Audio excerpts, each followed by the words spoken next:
Oke guys, sebelum melanjutkan, jangan lupa like dan komen.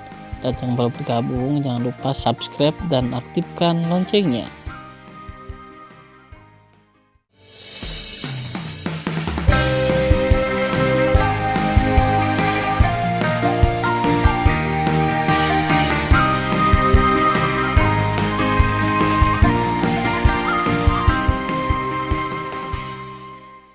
Episode 2. Melanjutkan cerita selanjutnya, Junior patuh. Tan Yun menundukkan kepalanya. Pada saat ini, Tan Yun sangat menginginkan kekuatan yang lebih besar dari sebelumnya. Karena kelemahannya, dia secara sewenang-wenang dihina oleh dewa-dewa di depannya. Itu karena kekuatannya yang rendah dan tidak ada hak untuk berbicara. Itu karena kurangnya kekuatan dan dibantai secara sewenang-wenang, tanpa kekuatan sedikit pun untuk melawan. Bangun, pemuda Jinpao berkata dengan dingin, beri kamu waktu untuk membawa orang keluar, dan kamu akan pergi bersamaku bersama. Kalau tidak, tuan muda ini tidak keberatan dan ingin kota Dewa Hongmeng menjadi kota mati. Mendengar ini, Tan Yun menekan amarah yang mengerikan di dalam hatinya, berbalik dan berjalan ke gerbang kota dengan tenang. Segera, kesadaran ilahi menyelimuti seluruh kota luar dan berbicara kepada lebih dari 20 miliar tentara. Dewa sialan itu akan membawa kita puluhan miliar orang ke dunia leluhur tertinggi. Untuk saat ini, kita tidak tahu kesulitan seperti apa yang akan kita hadapi ketika kita pergi ke dunia leluhur tertinggi, dan mungkin nyawa kita akan hilang. Tapi meski begitu, kita harus pergi. Jika tidak, tidak ada orang yang kita cintai yang akan selamat. Sekarang saya nyatakan bahwa satu-satunya putra dalam keluarga yang tinggal, dan prajurit sihir lainnya meninggalkan kota sendirian. Detik berikutnya, di luar kota Dewa Hongmeng terdengar seperti gelombang hormat, itu tuan leluhur. Sejak itu, seorang prajurit terkenal terbang keluar dari barak dan terbang keluar kota. Dalam hati mereka, hidup dan mati telah diabaikan. Apapun yang terjadi, mereka dengan tegas mematuhi perintah, bahkan jika mereka mati, mereka tidak akan ragu. Ketika semua dewa dan tentara terbang keluar dari gerbang kota, Tan Yun memikirkan suara tercekik Yuyan, suamiku, dia ingin menangkapmu, apa yang harus aku lakukan? Tan Yun berkata dengan nyaman, Yuyan, jangan menangis, aku akan menjaga diriku sendiri. Tetaplah di sini dengan ketenangan pikiran. Saat aku selamat, aku akan turun untuk menemukanmu. Jangan khawatirkan aku.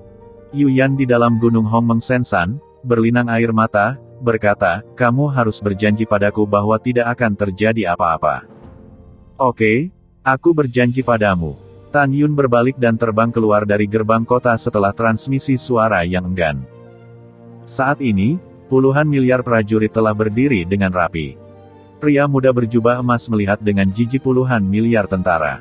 Dengan lambaian tangan kanannya, sebuah menara, Tan Yun tidak bisa lihat tingkatannya, berubah menjadi kuil perak raksasa dengan ketinggian 1 juta kaki. Masuk untuk tuan muda ini, kata pemuda Jinpao. Mendengar ini, seorang prajurit ilahi melirik pemuda berjubah emas dengan ekspresi tidak menyenangkan. Ketika dia tidak melihat gerakan pemuda berjubah emas itu, matanya pecah. Ah, mataku! Teriakan prajurit dewa berhenti tiba-tiba, dan tubuhnya berubah menjadi awan darah dan hancur berkeping-keping. Pemuda berjubah emas mengamati prajurit dewa dan berkata sambil menyeringai, sekelompok semut, jika mereka berani tidak menghormati tuan muda ini, mereka semua akan mati. Masuk untuk tuan muda ini. Mendengar ini, Tan Yun berbicara kepada para dewa dan tentara, masuklah ke aula. Setelah itu, Tan Yun bersama para dewa dan prajurit memasuki menara yang setinggi 1 juta kaki itu. Saat pemuda berjubah emas melambaikan tangannya, berubah menjadi sinar perak, yang diserap ke dalam tangannya. Di dalam menara, Tan Yun, dengan ekspresi serius, sangat marah hingga paru-parunya meledak ketika mendengar kata-kata pemuda Jinpao. Pria muda Jinpao tersenyum pada seorang bawahan di belakangnya, pergi ke kota dan tangkap beberapa wanita cantik untuk tuan muda ini. Bawahan patuh. Salah satu bawahan dengan hormat menerima perintah itu dan terbang ke kota. Tidak lama kemudian, Tan Yun yang berada di menara mendengar tangisan dari dunia luar. Kau bajingan, jangan sentuh aku. Kamu binatang. Di kuil, Tan Yun mengepalkan tinjunya, matanya merah, dan matanya menunjukkan kemarahan yang mengerikan. Dia melepaskan kesadaran ilahi dan menemukan bahwa pemuda berjubah emas itu benar-benar memperkosa 3 wanita di depan umum. Binatang buas. Tan Yun meraung di dalam hatinya, aku pasti tidak akan membiarkanmu pergi. Tan Yun tidak tahan melihat lagi, dan menarik kesadarannya. Dalam setengah jam berikutnya, jeritan ketiga wanita itu berhenti, dan mereka dihina sampai mati oleh pemuda berjubah emas itu. Tidak berguna. Tan Yun merasakan ketidakbergunaan yang belum pernah terjadi sebelumnya. Dia tahu bahwa dia harus menahan diri, dan membiarkan pemuda berjubah emas itu mengembalikan penghinaan yang dideritanya hari ini. Memikirkan hal ini, Tan Yun memberikan pesan suara kepada para dewa dan prajurit, setiap orang harus tetap tenang dan mengambil langkah demi langkah. Di luar aula, setelah pemuda berjubah emas memperkosa dan membunuh 3 wanita, dia mengambil ribuan bawahan dan pergi dengan puas. 2 jam kemudian, setelah dikonfirmasi bahwa pemuda Jinpao telah pergi, Yuyan keluar dari Gunung Hongmeng Sensan dan kembali ke Istana Hongmeng. Memasuki aula konferensi, Yuyan mempersembahkan menara dewa yang luar biasa, dan orang tua, istri, tunangan Tan Yun, dan putri Zenji dan Fang Ziqing keluar. Yuyan, di mana Yuner? Feng Jingru tampak khawatir, kemana mereka membawa Yuner? Mengapa mereka membawa Yuner pergi? Yuyan melangkah maju, meraih tangan Feng Jingru, dan menghibur, Ibu, Tan Yun dan 20 miliar prajurit dewa harus dibawa ke dunia leluhur tertinggi. Jangan khawatir, Tan Yun banyak akal, bahkan jika hidupnya dalam bahaya, dia pasti bisa mengubah bahaya menjadi aman. Feng Jingru merasa sedikit lega setelah mendengarkan kata-kata Yuyan. Kakak, apa yang harus kita lakukan sekarang? Sue Zian bertanya pada Yuyan. Apa lagi yang bisa kita lakukan? Yuyan menghela nafas, lalu menatap gadis-gadis itu dan berkata, kami benar-benar terlalu lemah di depan musuh. Untuk rencana hari ini, kita hanya bisa berlatih keras dan menunggu suami kembali. Jika suaminya tidak pernah kembali, maka kami akan terbang ke dunia leluhur di masa depan untuk menemukan suami dan Subing. Kata-kata Yuyan disetujui oleh para wanita. Tidak boleh terlambat, ayo berlatih. Suan Yuanrou berkata, tidak peduli seberapa banyak kamu memikirkannya sekarang, itu tidak akan membantumu. Hanya dengan memperkuat dirimu sendiri. Juga biarkan Suzhen kembali dari kota Dewa Chaos, kita semua berlatih. Setelah beberapa jam, pemuda Jinpao memimpin bawahannya ke kedalaman pegunungan Hongmeng, memecahkan penghalang alam semesta, dan terbang ke celah penghalang gelap seperti celah. Setengah tahun kemudian, semua orang di menara di tangan pemuda berjubah emas merasakan getaran hebat di menara. Tan Yun tahu bahwa pemuda berjubah emas melemparkan menara ke tanah, menyebabkan getaran. Tampaknya dunia leluhur tertinggi telah tiba. Ketika Tan Yun berbicara kepada puluhan miliar tentara, suara pemuda berjubah emas yang tidak perlu dipertanyakan lagi diperkenalkan di luar menara. Semut dari alam semesta yang lebih rendah, keluar untuk tuan muda ini. Ledakan. Setelah pemuda Jinpao berbicara, pintu menara terbuka. Tan Yun memimpin untuk melangkah keluar dari aula, dan tiba-tiba, roh langit dan bumi yang sangat kaya, disertai dengan bau darah yang menyilaukan, masuk ke hidungnya. Saat melihat pemandangan di sekitarnya, mata Tan Yun menunjukkan sentuhan keterkejutan. Tan Yun menemukan bahwa dia berada di alun-alun besar. Alun-alun itu terukir dengan formasi misterius.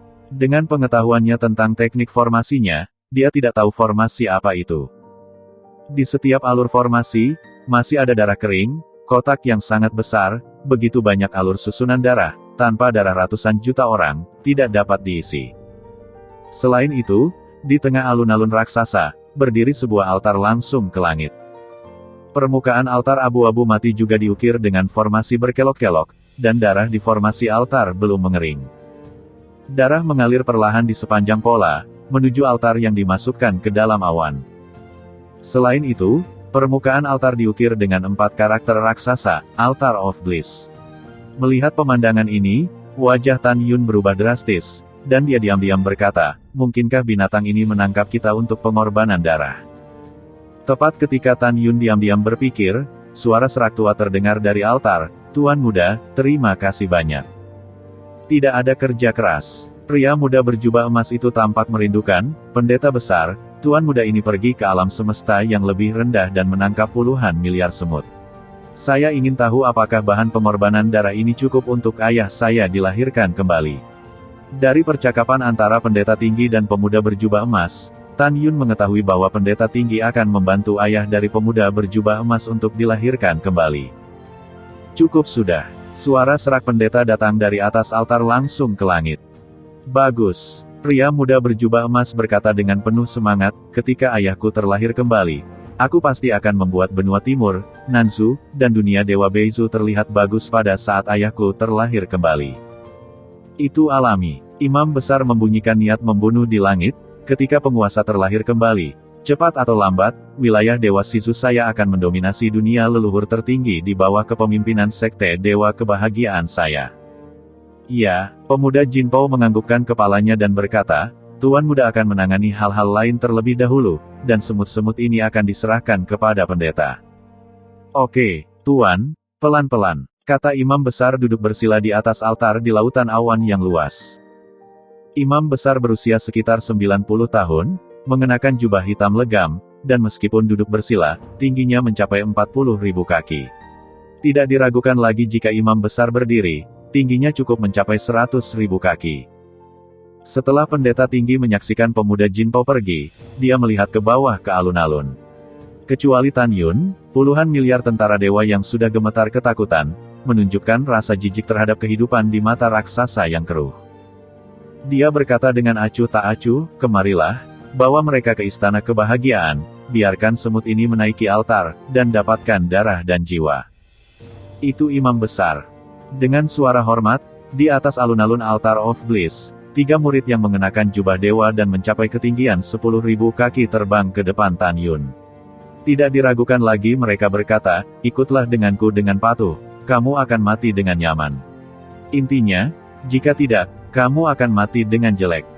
Setelah itu, ketiga murid itu naik ke udara dan terbang ke timur menuju alun-alun altar.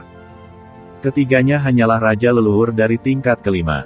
Dengan kekuatan tantangan lompatan saya, seharusnya mudah untuk menghadapi mereka, tetapi saya tidak dapat melarikan diri dari Sekte Dewa dengan puluhan miliar tentara. Memikirkan hal ini, Tan Yun melayang ke udara bersama puluhan miliar tentara dewa, mengikuti ketiga murid Sekte Dewa, dan segera mendarat di sebuah istana megah di sebelah timur alun-alun altar. Istana ini adalah istana altar pengorbanan.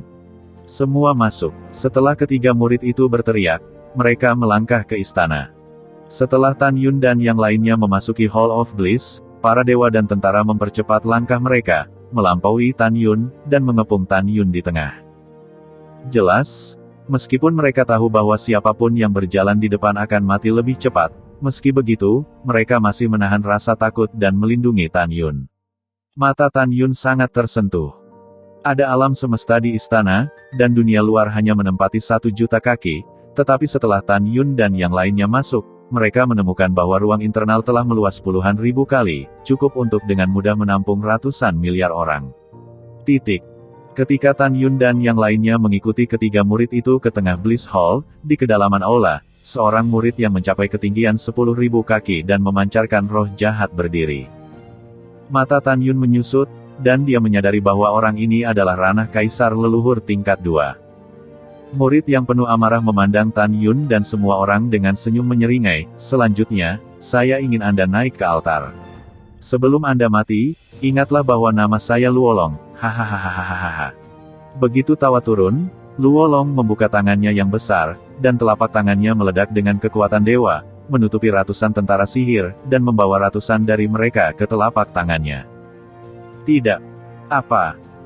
Jeritan para dewa dan tentara berhenti tiba-tiba, tetapi telapak tangan kanan Luolong masih hidup dan mati. Luolong mencengkeram ratusan mayat, membiarkan darah mengalir keluar cengkramannya. Setelah darah mengalir keluar dari kepalan Luolong, itu tersebar di bejana besar di bawah. Wow!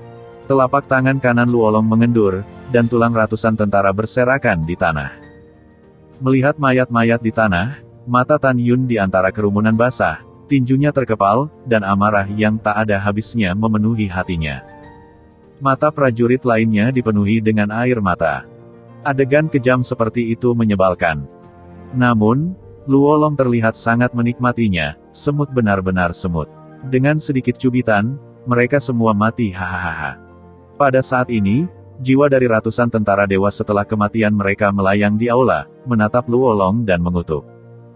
Luolong, kamu bajingan, aku memberitahumu, kami tidak takut mati. Cepat atau lambat, kamu akan dihukum. Luolong, binatang buas, tunggu, suatu hari, kamu akan mati ribuan kali lebih tragis dari kami. Menghadapi hinaan dari kerumunan, Luolong mencibir dan melambaikan tangan kanannya. Kekuatan leluhur menyapu jiwa dan mengumpulkannya menjadi labu raksasa di sampingnya. Segera, Luolong menangkap ratusan tentara dewa dan menggunakan cara brutal dan tidak manusiawi yang sama untuk membunuh tentara dewa hidup-hidup dan mengumpulkan darah dan jiwa. Saya tidak tahu kapan, Tan Yun, yang tidak mengatakan apa-apa, sudah menangis seperti semua prajurit. Membenci. Dia membenci kekuatannya yang rendah, dan menyaksikan para pasukan yang setia padanya terbunuh seperti ini. Menyalahkan diri sendiri, kemarahan, dan ketidakberdayaan memenuhi hati Tan Yun, dan Tan Yun menutup matanya dan tidak tahan untuk melihat lagi. Pada saat ini, pikiran Tan Yun membunyikan transmisi suara tentara magis. Tuan leluhur Hong Meng, Anda harus menemukan cara untuk bertahan hidup. Tuan leluhurku, hanya jika kamu bertahan kamu bisa membalas dendam. Tuanku leluhur, jangan salahkan dirimu, kami tidak takut mati. Mendengar suara para prajurit, Tan Yun mengepalkan tinjunya, kukunya menusuk telapak tangannya, dan darahnya terus berjatuhan di aula. Aku harus menemukan kesempatan untuk melarikan diri. Hanya dengan hidup aku bisa membalas dendam. Keinginan Tan Yun untuk bertahan hidup lebih kuat dari sebelumnya. Dalam 1 jam berikutnya, Luolong masih menggunakan metode yang sama untuk membunuh para prajurit secara brutal. Hanya dalam 1 jam, jumlah prajurit sihir yang mati di tangannya telah melebihi 100.000. Ketika darah tumpah ke bejana di depan Luolong, Luolong memerintahkan kedua murid untuk membawa bejana itu keluar dan memberikannya kepada imam besar. Dan Luolong sekali lagi mengorbankan sebotol peralatan dan terus membunuh para dewa. 3 hari telah berlalu, bulan ada di langit. Jumlah tentara dewa yang tewas di tangan Luolong telah mencapai 2 juta. Pada saat ini, Luolong memandangi ketiga murid di depannya, dan berkata, saya lelah, lihat mereka, saya akan beristirahat selama 1 malam. Ini saudara, ketiganya berkata serempak, dengan hormat. Ya, Luolong mengangguk, dan berjalan keluar dari istana. Melihat kepergian Luolong, mata Tan Yun mengungkapkan sentuhan kecemerlangan, dan akhirnya menemukan kesempatan untuk melarikan diri. Untuk mencegah Luolong kembali dan kembali, Tan Yun tidak segera melakukannya. Dia menunggu 2 jam lagi, dan memutuskan untuk melakukannya ketika dia yakin Luolong tidak akan kembali lagi. Berdengung. Kehampaan bergetar, Tan Yun melambaikan tangan kanannya, dan gerbang istana ditutup dengan gemuruh. Semua orang diam. Saat Tan Yun mentransmisikan suara itu ke para prajurit dewa itu langsung terdiam. Tubuh Hong Mengba. Saat pertama kali memikirkan Tan Yun, bentuk tubuhnya meroket hingga sangat tinggi. Ketiga murid itu memandang Tan Yun, yang setinggi mereka, sejenak, lalu tertawa. Apa, kamu adalah ranah raja leluhur tingkat 3. Mungkinkah aku tidak bisa melakukannya? Hahaha, semut, ayolah. Lakukan.